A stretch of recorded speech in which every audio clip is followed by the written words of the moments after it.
Y pues esta tarde vamos a hablar del penúltimo aspecto o factor del noble octuple sendero, lo que llamamos atención correcta. Y voy a hacer una pequeña recapitulación. La semana pasada vimos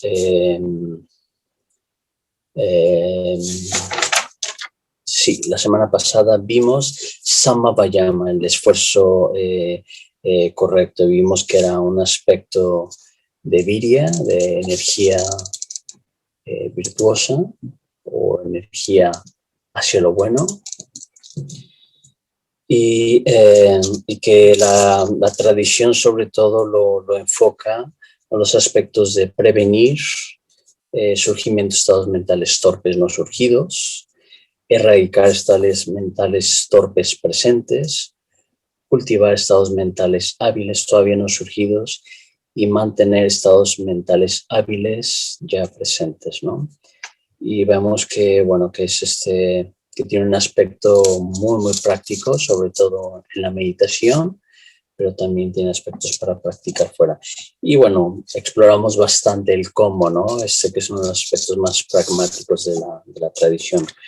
Pues esta sesión también vamos a hablar uno de los aspectos más prácticos de la tradición, lo que se llama Samasati en Pali y Samyak Smriti en sánscrito. Sati es lo que se ha vuelto un modelo que entendemos por mindfulness en inglés y que se ha usado ya pues a todo el mundo, incluso en países de habla no inglesa, pero que a veces aquí en España la han llamado atención plena, en México atención consciente, etcétera, ¿no? Entonces vale la pena un poco recordar qué es Sati. Entonces quisiera hoy un poco explorar en qué consiste esta recta atención. Recordemos que cada sesión estaba hablando que cada uno de estos 8 aspectos del noble octuple sendero, se dice que se habla de un sendero, es importante no verlo rígidamente como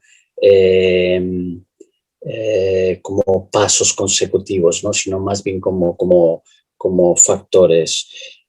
Sin embargo, si hay una interdependencia entre ellos, en la medida que vamos profundizando unos, otros se desbloquean y es más fácil desarrollarlos. Y cada uno empieza con este vocablo sama o samya, y que por lo general se traduce como correcto, recto.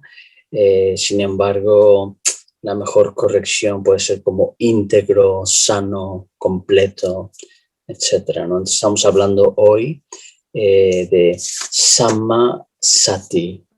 Entonces, esa atención plena, atención consciente o mindfulness, que es íntegro, que es sano, que es completo, ¿no?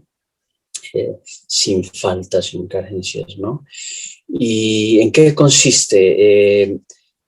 Ya les he comentado muchas veces que la tradición budista, los principios de tradición budista en el Canon Pali aparecen muchos listados. Entonces aquí el listado por excelencia tradicional que se menciona en Noble Octuple Sendero son los 4 Satipatthanas, que es una de las enseñanzas más famosas o que se han vuelto más populares y de hecho que ha sido la base del movimiento mindfulness secular, ¿no?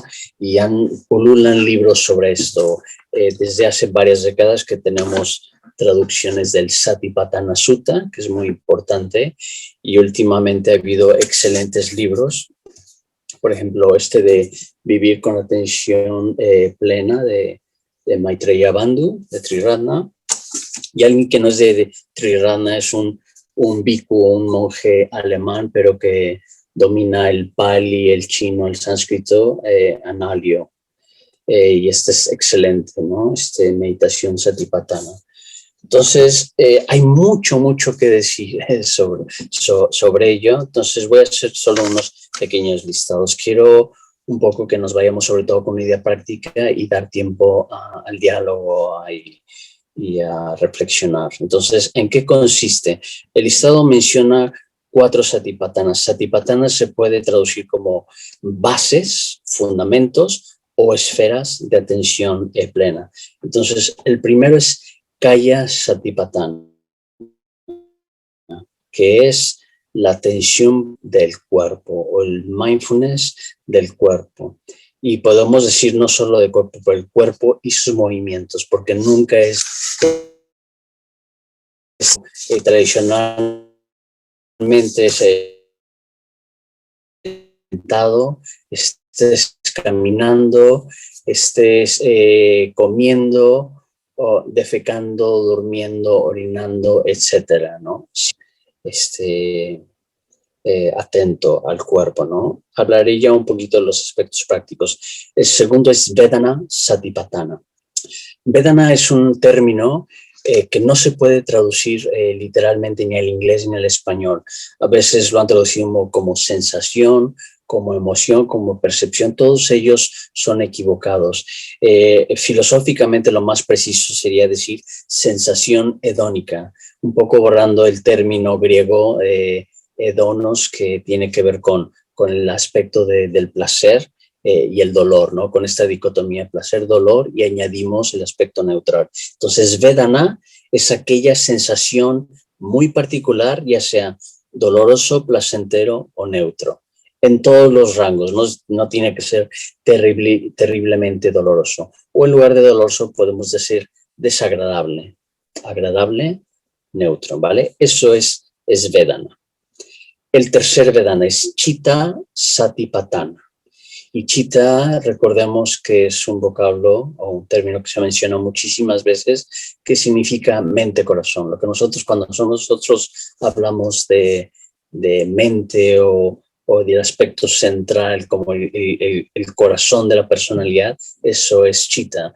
Y en el budismo nunca han separado pensamientos de emociones. Es parte de la manifestación de mente-corazón, ¿no? Entonces, a veces simplemente lo pone como mente, pero cuando estaba haciendo yo el máster se enfatizaba mucho que hay una tendencia como a hacerlo excesivamente intelectual, y Chitta no es de ninguna manera es intelectual.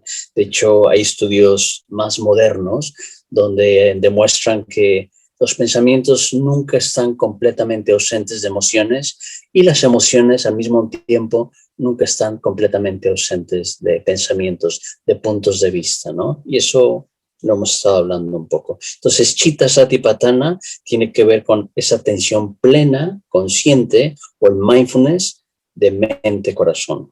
Ya veremos el aspecto práctico. Y el último, Dhamma Satipatthana, en Pali, o Dharma Satipatthana. Dhamma tiene muchísimas connotaciones, pero aquí, en este aspecto, se aplican dos. Uno son los objetos o estados mentales, y el otro, dharmas, como las enseñanzas del Buda. Entonces, tiene que ver con traer deliberadamente, de una manera muy consciente, traer a la mente una perspectiva dhármica, pero también notar la calidad. Y vamos a ver un poco cuál es la diferencia con el anterior. Chitta Satipatthana. Vale, pues regresemos un poco otra vez. Entonces, quizá vale la pena, antes de ver el aspecto práctico de cómo hacerlo, quiero hablar de en qué consiste, el por qué es importante y luego el cómo hacerlo. Entonces, antes de ir al aspecto más práctico de cómo desarrollarlo, quiero hablar de por qué es tan importante Sati. Sati aparece en muchos listados de la tradición budista. Quizá uno de los más importantes son las famosas 5 facultades espirituales, que de hecho vamos a hacer un retiro de fin de semana para mitras y miembros de la orden. Lo verán en la página web, es de 16 a 18 de julio, pero este listado son las 5 facultades espirituales. En Pali le llaman indriyas o balas, como suenan balas, pero ¿qué significa? Balas significa poder, indriyas significa como facultades espirituales. Y la facultad espiritual que equilibra todas ellas es Sati, Smriti, atención consciente. Luego están otros 2 pares, que es Virya, se equilibra con Samadhi, viene siendo energía virtuosa, samadhi, integración, concentración, y el otro par es shraddha o saddha, que es fe o confianza, que se equilibra con paña o praña, sabiduría. Pero aquí el asunto fundamental es que sati es la facultad central de todas estas 5 facultades espirituales. Otro listado en el que aparece, además obviamente de estas, o noble octuple sendero, que es muy importante, pues aparece de alguna manera, es los 7 factores hacia la iluminación, lo que le llaman boganyas o bodhganyas, son los famosos 7 factores de la iluminación. No aparece en sí la palabra sati, pero se habla de samadhi, y es muy bien sabido que no puede haber samadhi sin sati, ¿no? Entonces es una condición fundamental para samadhi. Y lo mismo en la espiral o los 12 eslabones positivos. En fin, hay una infinidad de suttas que una y otra vez nos hablan del entrenamiento de la mente. Por ejemplo, los 7 factores de iluminación, hay un aspecto que le llaman Dhammavichaya, que se traduce como la investigación de los estados mentales. Vamos a ver que es relevante al tercer satipatthana de Chitta Satipatthana. Pues este no puede existir sin sati, ¿no? Y seguramente todos aquellos que han hecho cursos de meditación y que han han revisado cómo trabajar sistemáticamente con la meditación, pues se habla de los 5 obstáculos y los 5 antídotos. Pues no podemos aplicarlos efectivamente sin sati. Es como el principio como del aspecto más práctico, ¿no? Y bueno, gran mayoría de las prácticas budistas que se están hablando hacen una profundidad. De hecho, hemos hecho cursos simplemente sobre los 4 satipatthanas, y que están a veces programados en 8 clases, y por lo general son un éxito porque realmente uno puede ver de manera muy práctica cómo afecta nuestros estados mentales, nuestro estado de ánimo, nuestras relaciones, nuestra vida diaria, ¿no? Bueno, también quiero mencionar que Bhante Sangharakshita, el fundador de nuestro movimiento, da otra lista que está basada en estos 4 satipatthanas muy tradicionales, pero le quiere dar un enfoque como muy práctico a Occidente, algo que sea como mucho más familiar hacia nosotros. Entonces, él habla de 4 esferas o fundamentos de atención plena, pero hace una división diferente. La primera dice atención consciente o mindfulness de las cosas y el ambiente, ¿no? Cosas y ambiente, todo lo que nos rodea. El segundo es uno mismo, y aquí potencialmente involucra todos los satipatthanas, ¿no? Kaya, Vedana, Chitta, Dhamma, ¿no? Entonces, segundo es uno mismo. El tercero es de otras personas, y aquí lo hace un poco más rico, que en realidad podríamos ver que también está implícito en los 4 satipatthanas, pero tener mucho más conciencia de la dimensión altruista del otro, ¿no? De esa insistencia constante en la tradición budista de trascender nuestras tendencias egocéntricas, ¿no? Nuestra tendencia a toda experiencia o toda manifestación de apego al yo y del yo, en egocentrismo, en egoísmo, en esta tendencia autorreferente constante, etc. Y la última esfera que menciona Sangharakshita es atención consciente de la realidad, que es muy parecida a lo que le llaman Dhamma Satipatthana, ¿no? Entonces, como esa visión correcta, ¿vale? Pues vayamos ahora un poco al aspecto práctico. ¿Cómo podemos desarrollar atención plena del cuerpo y sus movimientos? El Pali Kaya Satipatthana. Hay muchas cosas que decir, pero lo primero es realmente familiarizarnos con nuestro cuerpo. Esto es como muy obvio, pero el verdadero problema es que están hablando hoy muchos psicólogos, incluso filósofos, que que hay un índice o hay un crecimiento de depresión, de ansiedad, muy fuerte, y todo tipo de salud, de enfermedades mentales, y que fundamentalmente tiene que ver con enajenación con nuestro cuerpo. Yo he estado fascinado leyendo este libro se llama El Maestro y su Emisario, del doctor Ian McGilchrist. Bueno, está en inglés, o desafortunadamente parece que todavía no se traduce al español, pero él es un científico, pero trae muchos aspectos psicológicos y filosóficos. Y él dice que hay bastante evidencia de cómo la enajenación de nuestro cuerpo, de la naturaleza, etcétera, pero sobre todo de nuestro cuerpo, es lo que nos crea mucho más problemas mentales, ¿no? Estrés, ansiedad, depresión, problemas de comunicación, ¿no? Entonces, el primer aspecto es realmente familiarizarnos con nuestro cuerpo, ¿no? ¿Y cómo lo hacemos? Bueno, la tradición budista habla de métodos directos y métodos indirectos. El método directo es con la meditación, ¿no?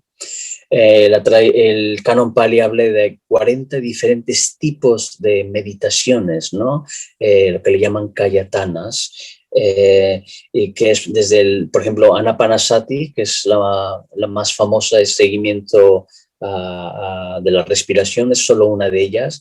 El otro es, por ejemplo, el escaneo del cuerpo, el otro es la postura, el otro es observar el constante cambio del cuerpo, etcétera, ¿no? Y hay, por ejemplo, entran las 4 Brahma Viharas, Metta Bhavana, desarrollo de emociones positivas, pero digamos, particularmente para desarrollar atención al cuerpo y su movimiento, estarían entonces sobre todo seguimiento a la respiración, el escaneo del cuerpo, y es bien sabido que la tradición budista daba mucho énfasis a disciplinas físicas. Es muy parecido, por ejemplo, como con los griegos, ¿no? Platón decía que para tener una mente sana hay que tener un cuerpo sano. Mente sana en cuerpo sano. Entonces hay un énfasis en eso, y veremos que esto se extendió en todas las tradiciones orientales, ¿no? Las tradiciones chinas y japonesas tenían sus artes marciales como complemento para desarrollar esta atención consciente, ¿no? En la India se ha usado mucho el yoga, pero también en el Tíbet, de hecho, bailes rituales, hay danzas rituales que se usaban como atención consciente.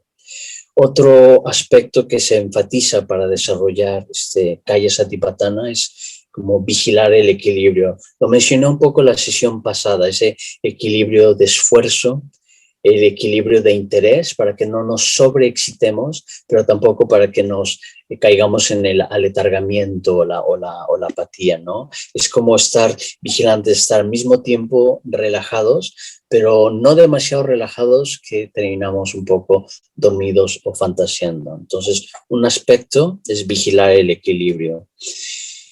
Y otro, bueno, que ya mencioné, es como profundizar cada vez más en esa conexión, integración con nuestro cuerpo.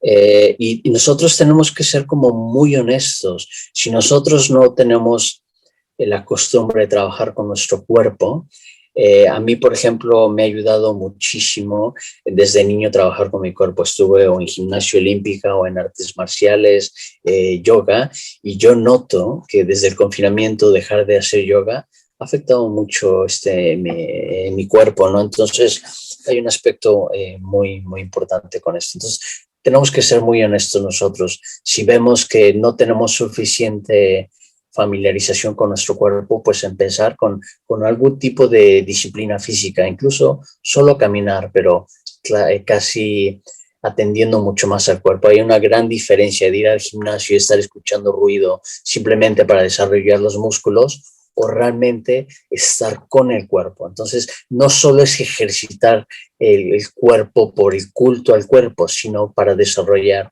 esta atención al cuerpo. Esto es muy, muy importante, ¿no? Y bueno, ir desarrollando sensibilidad con la postura. Muchas veces queremos a la primera descubrir cuál es nuestra mejor postura, la postura correcta. Lleva tiempo familiarizarnos con nuestro cuerpo, ¿no? Y a veces tenemos ciertas ideas que la postura de loto completo, medio loto, es la única real para meditar, para hacer la meditación budista, pues no es cierto, ¿no? Y se puede meditar sobre un banquito como lo hacen mucho del budismo zen, o en sillas y uno tiene problemas con rodillas o lo que sea, ¿no? En fin, voy al siguiente punto. Vedana Satipatthana, he comentado que tiene que ver, se traduce de una manera más precisa como sensación hedónica, pero para tenerlo como claro, muy concreto, tiene que ver con estar conscientes de esta sensación agradable o placentera, desagradable o dolorosa o neutra. Y cuando digo neutra lo digo entre comillas, es como requiere uno mucha atención consciente para darse cuenta del rango, ¿no? Si lo sentimos inmediatamente neutra es que nuestra sensibilidad es bastante superficial. En la medida que profundizamos podemos notar que, bueno, no era realmente tan agradable como parecía, ¿no? O algo así, o no era tan neutro y notamos que es un poquito más agradable de lo que parecía o un poquito más desagradable de lo que parecía. Pero ¿por qué es tan importante esto? ¿En qué consiste realmente la práctica de Vedana? Tiene que ver con observar, estar atentos de nuestra reactividad, nuestra impulsividad. Hay una enseñanza muy importante, los 12 nidanas o 12 eslabones, que dice que en dependencia de sati, nosotros, por ejemplo, si nosotros no estamos atentos a esta sensación agradable o desagradable, nuestra primera respuesta automática va a ser reaccionar, ya sea con aferramiento, si es agradable, o con rechazo. Y esto es lo que nos lleva a mucha reactividad y últimamente es lo que nos lleva a más sufrimiento. A la segunda flecha, aquellos que están familiarizados, ¿no? Las famosas 2 flechas o 2 dardos. Decía el Buda que hay 2 tipos de sufrimiento. Hay el primer sufrimiento dado o inevitable y luego el segundo sufrimiento que nosotros creamos con nuestra mente, con nuestra reactividad. Entonces, este aspecto de Vedana Satipatthana tiene que ver fundamentalmente en no construir o no fabricar más sufrimiento hacia nosotros mismos. Y de alguna manera lo que dice la tradición budista y lo que hoy están diciendo muchos psicólogos es que gran parte de nuestro sufrimiento es construido por nuestra mente. Esto no quiere decir que nos sintamos culpables, porque aunque sea construido por nuestra mente, no nos podemos quitar de la noche a la mañana, porque somos seres de hábitos, somos seres humanos, personas de hábitos, y es como una inercia, es un tren muy fuerte, entonces requiere práctica para ir como alentando esa fuerte inercia de reactividad, de autopiloto. Pero esta práctica fundamentalmente tiene que ver con atender a nuestra reactividad, al impulso inmediato de aferrarnos o de rechazar, ¿no? Y quizá un buen recordatorio es la gran ironía que si realmente queremos llevar una vida más plena, experimentar más placer y belleza, la gran ironía es que necesitamos estar más abiertos al dolor, a la aceptación radical, no querer que la experiencia presente sea diferente.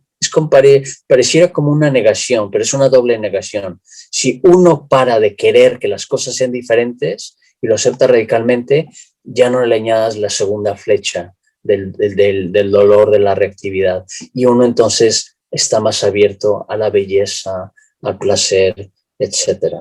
Otro aspecto de Vedana que es muy, muy importante, sobre todo en el desarrollo de las ñanas o dhyanas, lo que le llamamos absorciones, es estar atentos a la capacidad de desarrollar lo que en budismo le llaman piti o priti en sánscrito, que es éxtasis, esa capacidad de liberar energía. Son como formas muy sutiles de placer y de alegría. Y esto es muy importante porque digamos, es una precondición para samadhi, para llegar a las dhyanas, ¿no? Entonces, quiero dejarlo ahí. Entonces, recordemos, ¿en qué consiste Vedana? Atender a la reactividad, al impulso y atender a esa posibilidad de abrirnos a placeres más sutiles, sobre todo a piti o éxtasis y sukha. En inglés, es que es curioso, piti en inglés le llaman éxtasis y sukha le llaman bliss, pero es un poco más limitado en castellano. En castellano los dos los traducen como éxtasis, pero digamos que el segundo sukha es como una forma de placer mucho más sublime y más calma y más calmo, ¿no? Vale. Vamos al tercer satipatthana, chitta satipatthana, la atención consciente o atención plena de mente-corazón. Fundamentalmente tiene que ver con estar atentos de nuestros pensamientos y nuestras emociones. A veces ayuda mucho, a mí me ayuda mucho es preguntarme, ¿dónde está mi mente? ¿Dónde está mi corazón? Me he ido a la deriva. Algo que yo insisto mucho a personas que llevan quizá muchos años meditando es que seamos muy honestos y nos preguntemos si estamos practicando efectivamente la meditación o nos pasamos 1 hora y media sentados o 40 minutos, pero dándole rienda suelta a pensamientos. Que es parte de la práctica, es constantemente regresar al cuerpo, al objeto de nuestra meditación. Si estamos haciendo Anapanasati, ¿cuál es el objeto de nuestra meditación? Pues el cuerpo respirando. No es la respiración en abstracto, es el cuerpo respirando. Si estamos haciendo Metta Bhavana o una de las Brahma Viharas, ¿cuál es el objeto de la meditación? Pues el desarrollar, cultivar esta emoción positiva en particular. Si es Metta Bhavana, pues el desarrollar, cultivar metta, amor universal, incondicional, ¿no?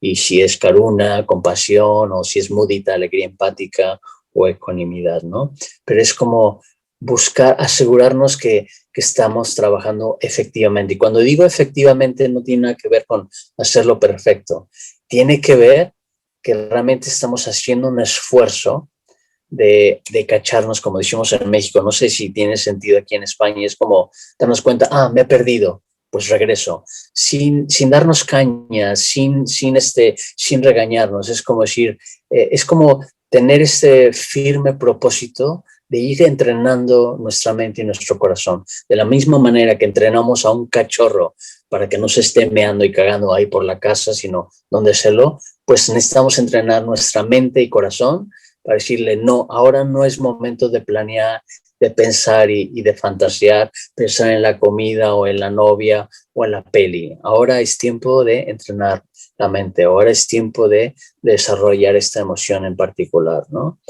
Entonces, regresando otra vez, Chitta Satipatthana, entonces en realidad tiene que ver con el desarrollar, bueno, aquí hay un aspecto fundamental, necesitamos tener muy alerta un aspecto de discriminación ético-estética. ¿Qué quiero decir con esto? Aquí fundamentalmente tiene que ver con como que estamos sensibles a que si nuestro estado mental, pensamiento, emoción es positivo o en otras palabras es hábil o es torpe, lo que en budismo le llaman kusala o akusala. Pero no lo veamos de una manera simplemente moralista o fría. También es más útil verlo si esto es bello o es menos bello, ¿no? Si esto genera apertura, si esto es, por ejemplo, la generosidad es algo muy bello, la compasión, la sensibilidad, ¿no? Entonces, tiene que ver con desarrollar esa sensibilidad ético-estética, ¿no? Entonces, acúsala, torpe o hábil. Bueno, sí, hábil o torpe, acúsala sería torpe, o bello, Shubha, o Ashubha, no bello, o sea, ¿no? Contraída o extendida, abierta, si estamos distraídos. Y también otro aspecto aquí que se trabaja mucho es es notar si qué obstáculos están presentes. Y aquí los que hayan hecho los cursos de meditación, que nosotros tratamos de hacerlos regularmente en el centro budista, pues tiene que ver con estar muy alertas, muy vigilantes de los famosos cinco venenos, ¿no? Si hay avidez por placer sensual, kamachanda, si hay aversión, vyapada, si hay ansiedad o desasosiego, si hay duda, indecisión, si como que una parte de nosotros quiere meditar y otra parte quiere ver la tele, etcétera, ¿no? No es la duda inteligente o filosófica, ¿no? Es esta indecisión, y el otro es el aletargamiento o la pereza, la apatía, ¿no? Entonces estar muy atento de esa calidad. Entonces podemos resumirlo como tener esa sensibilidad ético-estética. Y les comenté antes que en los 7 factores de la iluminación, el primero es sati, que eso es muy interesante. El primero es sati, yo me equivoqué de decir que no se menciona, pero el primero de los factores de iluminación es sati. Y el segundo es Dhammavichaya, que significa investigación de estados mentales. Esto es idéntico a Chitta Satipatthana. Muchas veces lo mencionan en los palis, ¿no? Entonces, Chitta Satipatthana consiste en hacer una investigación de nuestros estados mentales, pero no es una investigación discursiva, dándole rienda suelta a nuestros pensamientos. Tiene que ver como, a veces en el canon pali y en el budismo tibetano ponen imágenes como una especie de guerrero en las puertas, ¿no? Carlos nos recordó la semana pasada, es vigilar las puertas de los sentidos. Entonces, esto tendría que ver con otro aspecto. Aquí, más que vigilar las puertas de los sentidos, tendría que ver vigilar si es torpe o es hábil, si es bello o es feo, si es abierto o si es cerrado, elevado o es superficial, frívolo, elevado, etcétera, ¿no? Vale. Y vamos al último, Dhamma Satipatthana o Dharma Satipatthana. Y aquí habría mucho que decir, pero fundamentalmente tiene que ver con atención consciente a los objetos o estados mentales. Muchas veces se han preguntado cuál es la diferencia con el anterior. Y se dice, aquí varía un poco de una tradición a la otra, esto no importa mucho, pero la tradición budista, desde la tradición Theravada como la tradición tibetana, han desarrollado todo un listado de psicología budista, lo que le llaman el Abhidharma, y se habla de 51 estados mentales, ¿no? Entonces se habla de 5 omnipresentes, se habla de 11 positivos y el resto son negativos. Entonces es una guía muy práctica, como un mapa, como para estar muy atentos. Pero esto tendría que ver más con el anterior. Sin embargo, unas tradiciones dicen que puede aplicar aquí. Sin embargo, algo que sí se insiste mucho, que dice aquí Analio, es que el último aspecto tiene que ver con visión correcta. Es como deliberadamente traer la perspectiva budista, ¿no? Entonces es el uso hábil de etiquetas, es darnos cuenta, no sé si hay alguno de ustedes ha hecho la práctica de los 6 elementos, ¿no? Es darse cuenta, tengo aquí un cuerpo, tengo diferentes sensaciones, lo que le llaman los skandhas, todo eso crea una ilusión o crea, digamos, una realidad provisional y relativa de un yo, de un Maitri Gosha, de un Carlos, etcétera, pero es impermanente. Entonces hay etiquetas útiles. Esto es cuerpo, esto es mi conciencia, esto es Vedana, esto es emoción de tal tipo, ¿no? Entonces, uno tiene que ver con el uso hábil de etiquetas, y el otro es como traer, recolectar o recordar constantemente como diferentes aspectos de la visión correcta. Las 3 lakshanas o las marcas de la realidad: impermanencia, insatisfactoriedad, insustancialidad, las 4 nobles verdades, que vimos antes de empezar esta serie del Noble Octuple Sendero, o ver las cuatro percepciones o cuatro distorsiones mentales o cuatro, lo que le llaman en vipalasas o vipariasas. Esto simplemente es como las tres lakshanas, pero la contraparte. Por ejemplo, si se dice que las cuatro distorsiones es ver lo impermanente como permanente. Y aquí el Buda decía que la tradición brahmánica anterior al budismo habla de un alma inmortal, ¿no? Atma, de Atman. Y justo el Buda, que muchos filósofos y estudios de religiones dicen que eso es justo lo que diferencia tanto al budismo de otras religiones, el énfasis en un alma no inmortal, en la insubstancialidad, ¿no?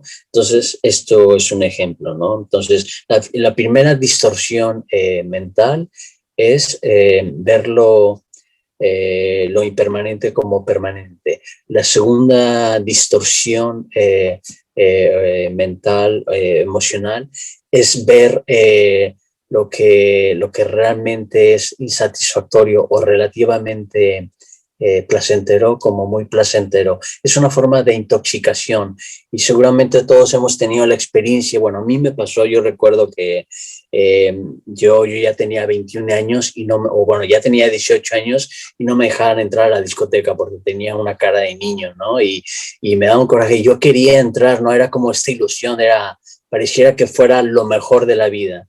Y ya después de haber unas veces a las discotecas, pues me parecía, esto es todo, es emborracharse y pues a lo mejor yo seré muy aburrido, ¿no? Pero me di cuenta que no era tan, no era cosa del otro mundo, ¿no? Entonces, poco a poco me fui encontrando cosas que son mucho más placenteras, mucho más satisfactorias. Entonces, esta segunda distorsión tiene que ver como tener esa capacidad de desencantarnos con la belleza o el placer relativo de muchas cosas, sobre todo aquello que es superficial, frívolo, etcétera, ¿no?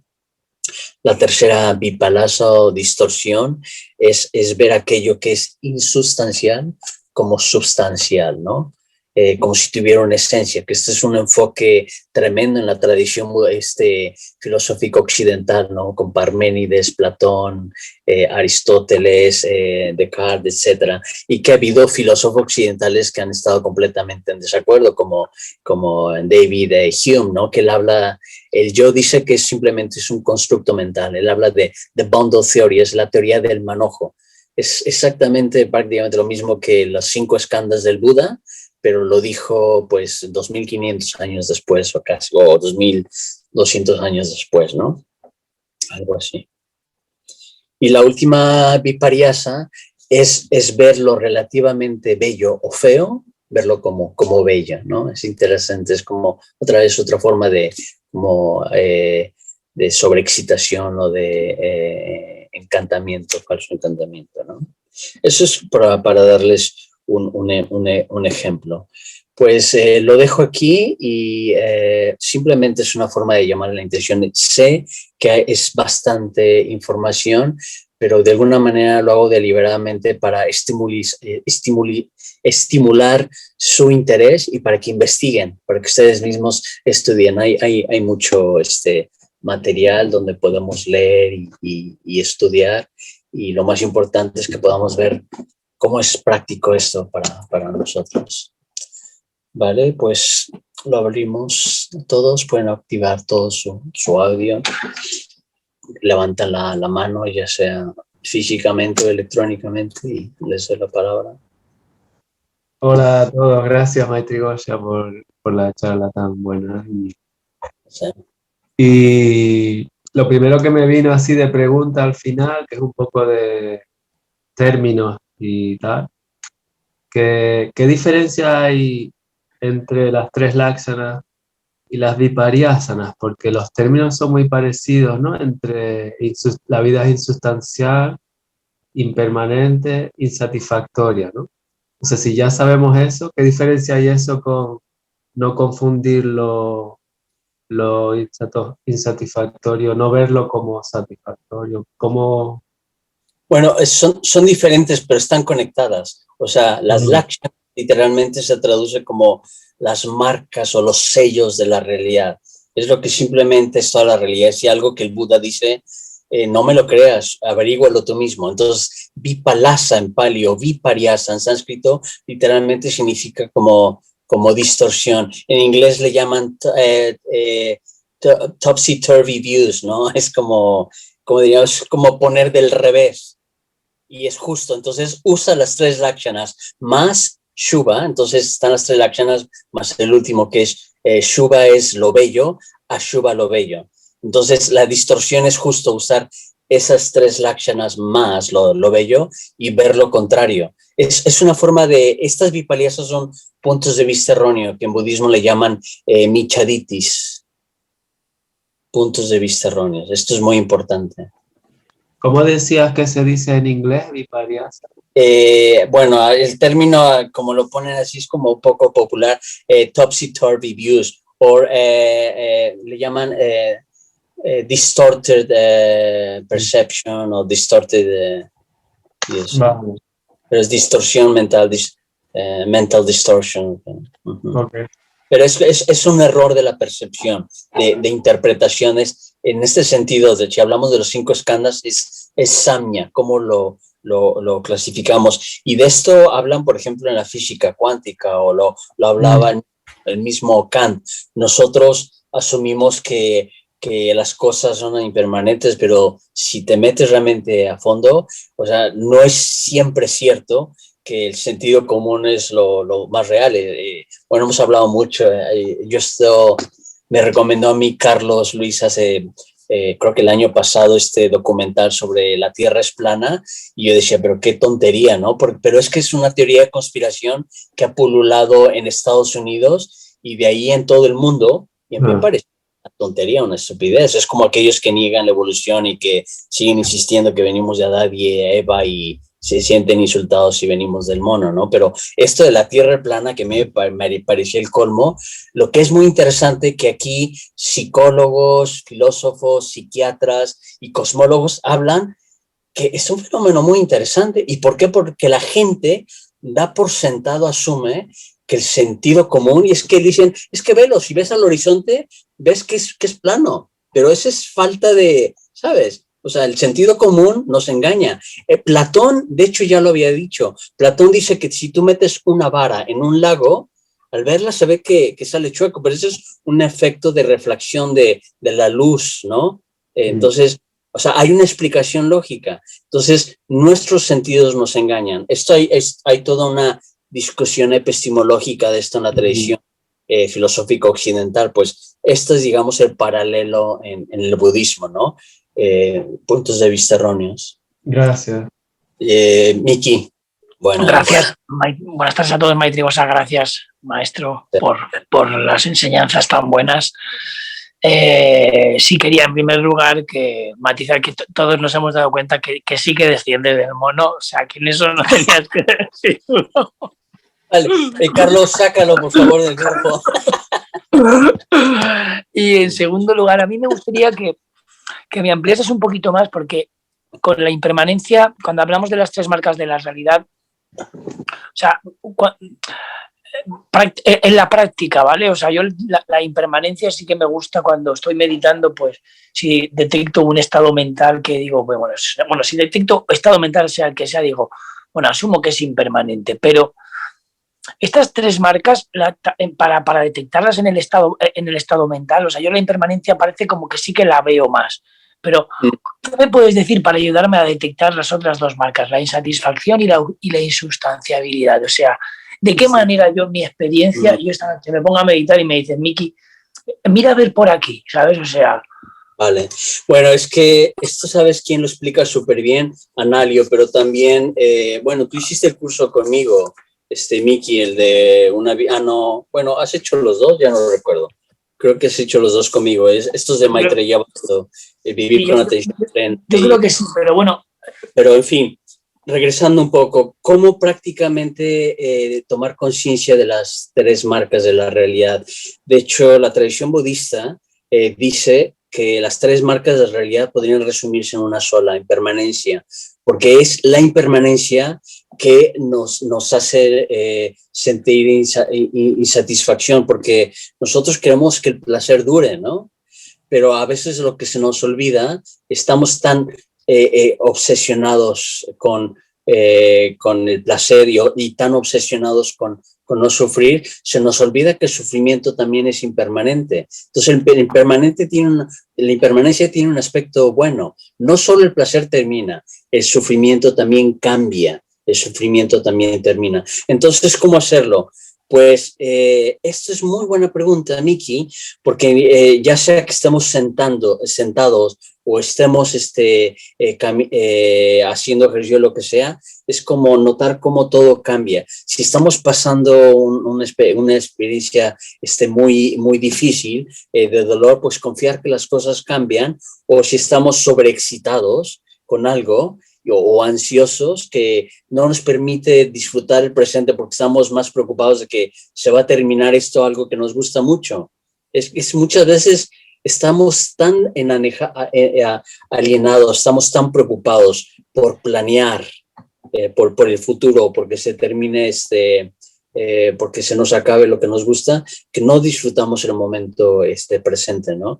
Y otro ejemplo, cuando tenemos discusiones con alguien, por lo regular, todo tipo de angustia, de reactividad, enojo, juicio, resentimiento, tiene que ver con una sobreidentificación, ya sea que nos identificamos con cómo nos han llamado o nos identificamos con nuestras ideas, con nuestros pensamientos. Y si alguien no está de acuerdo, pues ya sentimos que nos tamalean, ¿no? En México dicen nos mueve el tapete, no sé cómo diríamos aquí en España, pero es como sienten que nos mueven la base, ¿no? Entonces es muy interesante, es un buen indicador ver esos momentos en los que reaccionamos, esos momentos en los que nos ponemos a la defensiva. Hay una identificación y eso tiene que ver con la tercera lakshana, que la sustancialidad, que nosotros nos estamos identificando como algo. Yo soy mi cuerpo, yo soy mis pensamientos,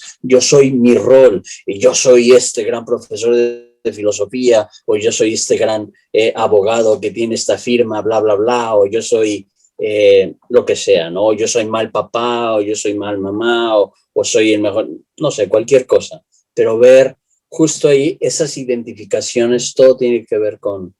Entonces, ¿esto te es útil? Mucho, mucho, de verdad, muy amable. Muchas gracias. De mucha utilidad, gracias. Sí, sí, quería preguntarte, Maitigosa, bueno, pues muchas gracias por la charla. Siempre es un gustazo. Como dice Miki, maestro. Quería preguntarte hasta qué punto el practicar deliberadamente lo opuesto puede ayudar también un poco a estos dos últimos aspectos, ¿no? Que has comentado, de atención. ¿Cuáles dos últimos aspectos te refieres? ¿Eh? Sigue la pregunta. Sí, bueno, que hasta qué punto el practicar, o sea, una vez que soy consciente o me doy cuenta de que estoy en un estado mental torpe, de ansiedad o que tiene una emoción por lo que sea, o una impresión, o hasta qué punto practicar, o sea, si siento rechazo o siento... ¿Cómo puedo utilizar la práctica de lo opuesto, ¿no? Si siento aversión, practico meta. Si siento, no sé, hasta qué punto eso se puede aplicar o puede ser útil en la práctica de atención consciente, precisamente, que es de lo que estamos hablando, ¿no? Pues es muy, muy útil. De hecho, yo no había tiempo de ahondar mucho, pero comenté yo sobre cómo Chitta Satipatthana sobre todo tiene que ver como estar atento de ese aspecto ético-estético, si es hábil o torpe, y la tradición nos da una guía, unas pautas como por dónde empezar, porque podríamos ser listas enormes. Entonces nos habla de 5 obstáculos y luego de 5 antídotos. Entonces uno de los famosos antídotos es justo practicar el opuesto, cultivar el opuesto. Entonces, pues es súper útil. Sin embargo, es que es bastante sutil. Esto habría que ahondarlo más en meditación. De hecho, hablé mucho de esto yo en el retiro de verano pasado y en los cursos que he hecho.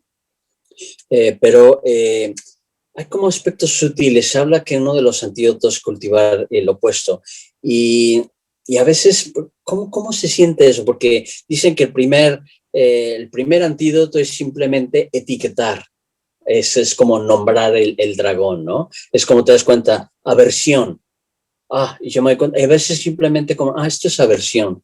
Y a veces es suficiente para que se disuelva. Pero a lo mejor ahí está persistente. Entonces, pues ahora voy a tratar de cultivar el opuesto. Y me ha funcionado. Tengo aversión, lo noto, pero no es suficiente, sigue ahí. Y hay una parte de mí que en lugar de estar cultivando metabhavana, estoy cultivando odio o racionalizando mi odio, ¿no? Como le estoy poniendo leña al fuego, como dicen en México, ¿no? Entonces, puedes cultivar deliberadamente el opuesto, ¿no? A veces funciona o a veces hay otro antídoto que a veces dicen poner mente como cielo azul. Que esto es un poco raro, quizás es más útil pensar es muy parecido a las etiquetas. Es como si vieras pasar un tren o un autobús y con la dirección, bueno, estas son fantasías sexuales, estas son que tengo hambre, que estoy pensando en comida, o esto es resentimiento, o esto es ansiedad, esto es planificación, ¿no? Y lo reconoces y le dices adiós, ¿no? O la planificación, adiós planificación, ¿no? Entonces, un poco lo que quiero decirte, Vicente, es que este es uno de los antídotos. Entonces, lo que hay que hacer es familiarizarnos con nuestro temperamento, que no es estático, van cambiando. Hay momentos en los que yo, por ejemplo, en un retiro, si estoy en un retiro solitario, quizás los 2, 3 primeros días voy a estar súper inquieto. Llega un momento que tengo que aplicar de una manera muy deliberada, aplicar el opuesto, o al otro es supresión más no represión. Es como decir, es como el guerrero dice, aquí no vas a pasar.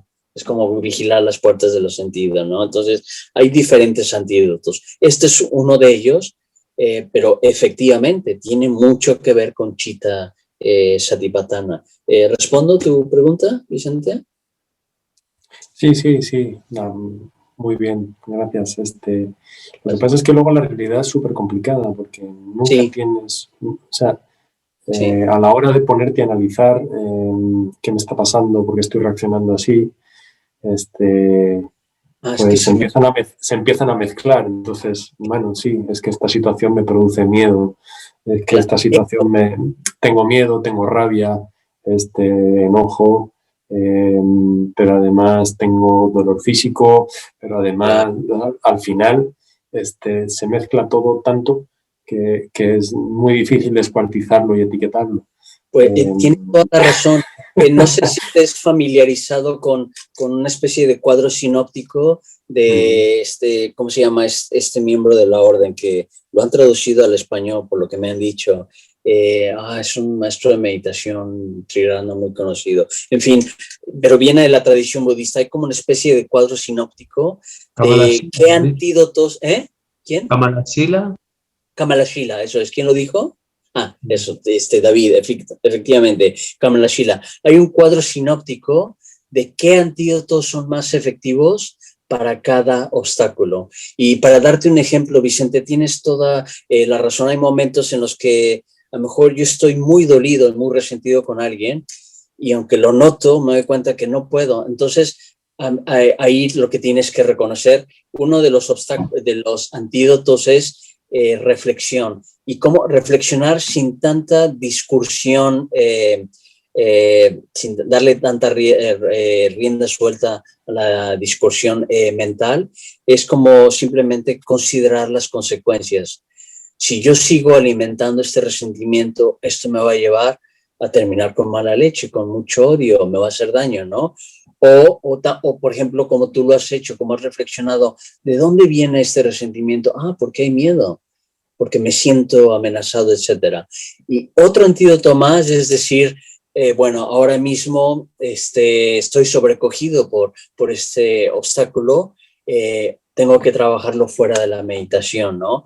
Y se habla de ir a refugio, se habla de rendirnos, se habla de hacer ofrendas, se habla de incluso de pedir ayuda, se habla de Kalyanamitra, de amistad espiritual. Entonces hay todo un rango de cómo irlo trabajando, ¿sabes? Entonces tienes toda la razón, Vicente, es complejo, depende de la intensidad del obstáculo, depende del momento, de nuestra sensibilidad a tantas cosas, ¿no? Entonces es un arte, es un verdadero arte. David. Sí, hola. Nada, yo quería decir algo respecto a esto, porque a veces, por el deseo de entender las cosas intelectualmente, ¿no? Podemos estar como en la meditación demasiado en la cabeza, ¿no? Demasiado como queriendo entender. Y a veces no sabemos de dónde vienen las cosas o no tenemos por qué entenderlas. Simplemente a lo mejor lo que quiere el cuerpo o esa ansiedad es que estés con ella y sentirla y cuidarla y bajar un poquito de la mente, ¿no? Porque a veces a mí me ha pasado que queriendo entender o fijar algo, solucionarlo, al final creo más ansiedad de estar aquí arriba y no estoy atendiendo, a lo mejor es hasta una herida del niño anterior, de un trauma o vete tú a saber que lo que necesita tu cuerpo en realidad es estar ahí, decirle que estés bien y sin querer con la razón, ¿no? Siempre, es un poquito para...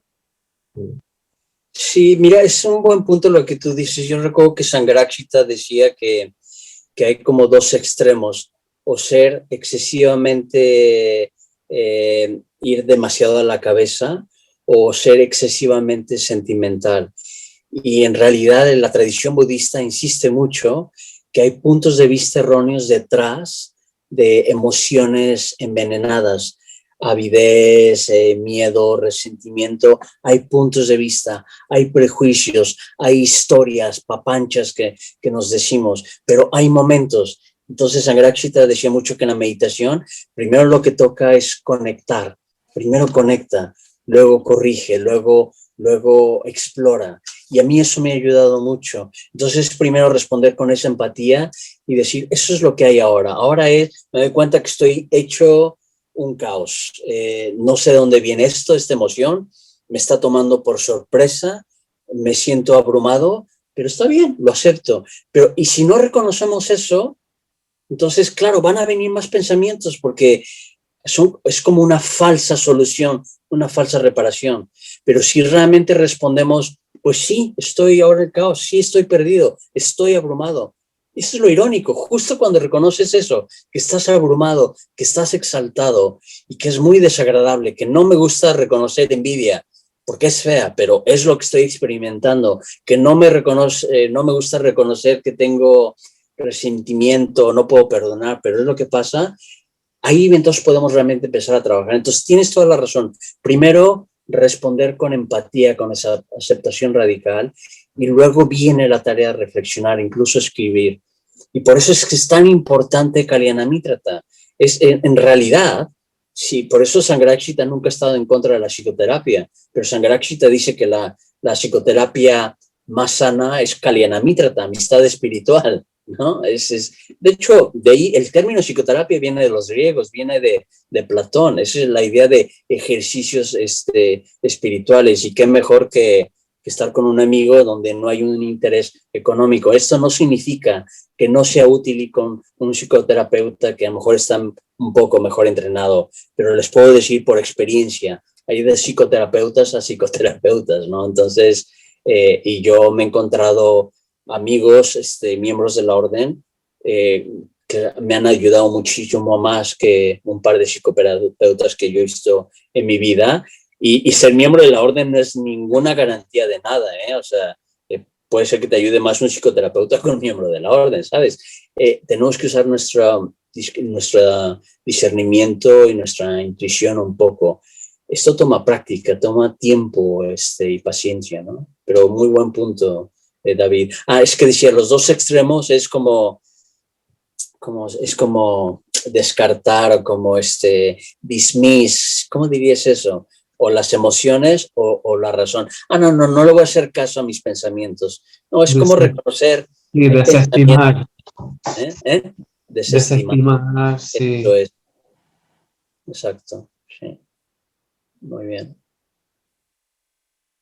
Sí, Sangharakshita tenía esa preocupación porque decían que había una tendencia de ambas o muchos budistas que estaban como fascinados con el aspecto intelectual del budismo, pero enajenados con sus emociones y no trabajaban sus emociones, y gente que solo se metían en el aspecto sentimental y querían que budismo solo era meta, amor y devoción y puya. No, budismo tienes que trabajar con visión clara. Tienes que trabajar con tus puntos de vista erróneos. Tienes que desarrollar claridad mental. Y si no lo quieres hacer es porque tienes ahí una resistencia, pero no hay ninguna justificación. Entonces necesitamos los dos, ambos. Por eso es que en las psicofacultades espirituales tenemos Shraddha, que Shraddha fundamentalmente es emoción positiva, que se balancea con praña, claridad, punto de vista claro, ¿no? Primero quiero dar las gracias. Para mí es nuevo todo lo que estoy recibiendo porque he estado en clases de meditación, pero he anotado un montón de cosas y me parece muy interesante, digamos, el tema de pues, la atención plena, ¿no? Familiarizarnos con nuestro cuerpo, con nuestras sensaciones. Y había practicado antes otro tipo de meditación, que era como con el Raja Yoga, que era como con el punto de luz y he estado mucho tiempo en ese tipo de meditación y esta me parece que es un poco más conectarnos con nosotros mismos, más que porque la Raja Yoga es eso, conectar con todos los seres. Y me gusta mucho esta meditación porque me parece que trabaja, pero creo que es una cuestión de, como tú mismo decías, de un entrenamiento. Y que me imagino que a medida que se va haciendo, pues se va a ver un resultado mucho más claro. Entonces me queda pues un poquito como la duda de que quisiera pues practicar más, es cómo puedo desarrollar la atención plena, porque es un poco difícil. Sí, parece una pregunta obvia, pero esas preguntas obvias son las mejores. Bueno, primero, necesitas repetición. El budismo insiste que la transformación, hay mucha gente muy escéptica y de hecho hoy pululan en las series de televisión una forma de escepticismo de que no podemos cambiar, ¿no? Entonces, justo la clave de la transformación tiene que ver con sati. Ahí está la clave de transformación. Ahora, ¿cómo hacerlo? Uno es disciplina, pero esto es un arte, porque si nosotros tenemos un condicionamiento familiar, cultural o religioso autoritario, vamos a reaccionar. Entonces necesitamos encontrar lo que en budismo le llaman, es el segundo aspecto de noble óctuple sendero, que lo vimos varias sesiones, que es motivación correcta o sama sankalpa. Necesitamos realmente desarrollar inteligencia emocional, porque la fuerza de voluntad solo nos lleva hasta cierto punto. Nosotros somos muy diferentes. Hay gente que es muy voluntariosa. Yo mismo he tenido mis periodos de ser muy disciplinado, terminar una carrera, un máster, pero en otros momentos me desato, ¿no? Entonces, yo he reconocido que no soy naturalmente un hombre de disciplina, pero sí soy un hombre muy apasionado. Entonces, a mí lo que me funciona es nutrir mi pasión, mi motivación y ver lo que yo quiero es aprender. Yo quiero ser un hombre sabio, no simplemente por impresionar, quiero aprender a amar sabiamente, quiero aprender a relacionarme mejor con las personas, quiero aprender a ser verdaderamente más libre, librarme de todo sufrimiento necesario. Entonces, es ver cómo motivarnos. Entonces, ¿cómo desarrollar atención plena? Uno es rutina, disciplina, pero eso requiere educar motivación, educar inteligencia emocional. Segundo, un aspecto fundamental para desarrollar motivación es la sangha, la comunidad espiritual, que es la tercera joya en budismo. de la misma manera que es mucho más fácil aprender algo nuevo, ir al gimnasio, hacer ejercicio con amigos, con amigas, pues lo mismo la práctica budista. Entonces, por eso hay un gran énfasis en la amistad espiritual, en la sangha. Las tardes de sangha, eso es, de hecho, lo ideal es que las tardes de sangha sean para mitras y miembros de la orden, para recordarnos constantemente, no importa cuántas veces nosotros hemos escuchado las 4 nobles, ¿verdad? Los 4 satipatthanas, se nos olvida, es el gran problema, lo han dicho muchos filósofos, no es falta de memoria o falta de inteligencia, sino que, bueno, que una parte de nosotros lo olvida, necesitamos recordarnos constantemente y motivarnos, ¿no? Entonces, la sangha es otro aspecto importante. Entonces, ¿quieres desarrollar sati?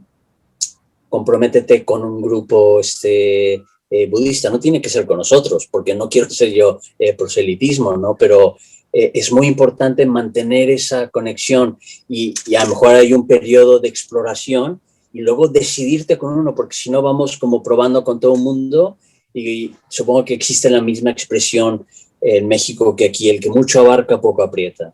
Entonces, si vas saltando de un lugar a otro, mira, yo estuve en rollos New Age, estuve con los Sai Baba, estuve con los Mahikaritai desde adolescente. Ojalá yo hubiera encontrado Trirana en el budismo, pero yo lo encontré hasta mis 30 años, 29 años, ¿no? Pero lo tuve muy claro como al mes de estar haciendo un curso que había llegado y llevo como unos 23 años en este movimiento y bueno, desde ordenado más o menos 11 años, ¿no? Pero el quedarte con lugar y cualquier grupo espiritual que vayas va a tener sus fallas, entonces tenemos que aceptar que cualquier grupo, institución religiosa, política, de lo que sea, conformada por seres humanos, va a tener sus fallas y claro, hay unos mejores que otros, ¿no? Yo solo te puedo hablar de mi experiencia. A ver, hoy me he sentido primero un poco abrumada, os saludo a todos, hola, porque yo he sentido que era mucha información, ¿no? Y luego, aparte, he sentido, digo, madre mía, yo qué lejos estoy de todo esto, yo no estoy, mira, apago la charla y ya está, porque entonces, pero es que después ya, con todos los comentarios y todo, también de repente me he dado cuenta, digo, agradezco mucho esta charla en concreto a Maite Gosha, pero a todos los que habéis participado y habéis hablado también, porque esto me ha recordado, a ver, yo estoy súper desconectada de mí misma, de mi cuerpo, que por eso siempre mi cuerpo, tengo mi teoría de que siempre se está poniendo enfermo, adrede para decirme, Maite, que estoy aquí, ¿no? De mi cuerpo, de todo lo que siento, de yo, y bueno, cuando estabais diciendo, ¿cómo haré para saber si siento esto o lo otro? Digo, madre mía, si yo solamente para saber que estoy sintiendo algo, ya estaría bien, ¿no? Algo siento, ¿no? Y entonces, bueno, me he acordado que cuando estuvimos en el retiro de Año Nuevo, una de las cosas que yo planteé fue que quería hacer una sola cosa a la vez. Entonces yo sé que conforme soy de multitasking, de diversificada y que estoy en todas partes y en ninguna, si eso lo hiciera al menos un porcentaje de tiempo, una sola cosa a la vez, me iría súper bien para estar más presente en todos los sentidos, ¿no? Entonces, bueno, porque tengo muchas cosas en mi contra, porque mi profesión está en mi contra, tal, pero eso también son trucos historias que yo me cuento, porque todo el mundo tenemos muchas cosas en contra para estar presentes, ¿no? En este mundo conforme es. Entonces, básicamente, cortando el rollo, lo que os quería decir es gracias, porque me he acordado de eso, digo, ostras, yo tenía que hacer una sola cosa a la vez, así que ahí lo retomo y a ver si por lo menos consigo estar presente un poquito más. Eso era, muchas gracias. Quiero escucharte y no te culpo, Maite, que te sientas abrumada. Uno tiene que ver con mi estilo, que trato yo de ser lo más concreto pero no, que trato de... Toda la culpa es tuya, Maite Gosha, de mi rollo mental. Pero, sí, uno es eso, pero el otro yo recuerdo que también decía, es que hay tanto que aprender, pero no importa, como tú acabas de decirlo, una cosa a la vez, y como yo les decía al principio, hay mucho que decir de esto, pero es un poco para estimularlos deliberadamente. No tengo ninguna expectativa y preguntarles, a ver, repítanme estas listas, ¿cuáles son estas? Todo eso. No, o sea, no hace falta. Poco a poco, vamos, sobre todo, si conectamos emocionalmente con lo que es útil, nos va transformando, nos vamos a ir acordando, ¿no? Unas pequeñas 2, 3 cositas que sientan que realmente te llevas de la charla o de la práctica. Yo, por ejemplo, aprecio mucho la pregunta de Catherine, ¿cómo desarrollarlo? Pues no dar por sentado, no obviar el aspecto fundamental de repetición, rutina, todos los días. Si no, no va a haber cambios, o sea, no hay. Lo otro, en comunidad, en sangha, venir a retiros, estar en charlas, estar en un grupo de estudio para recordarnos o venir a las tardes de sangha, estar participando porque necesitamos constantemente ser recordados, ¿no? Entonces, esas pequeñas cositas son suficientes, ¿no? Y cada quien, así para cada quien que hizo su pregunta, le es útil, ¿no? A lo mejor Vicente se queda satisfecho porque él está trabajando lo suyo, Miki lo suyo, entonces eso es suficiente, no hay necesidad de abrumarnos de, con esto se me ha olvidado todo, no. Somos diferentes y yo me quedo con interés, yo me quiero meter y averiguar más esto y investigarlo y no tenga ninguna duda en preguntarme, oye, ¿dónde puedo investigar esto? Y les mando bibliografía. Yo, parte de esto yo lo conozco en inglés, tengo un montón de bibliografía en inglés, pero estoy encontrando cada vez más y más en español, ¿no? Muy buen material.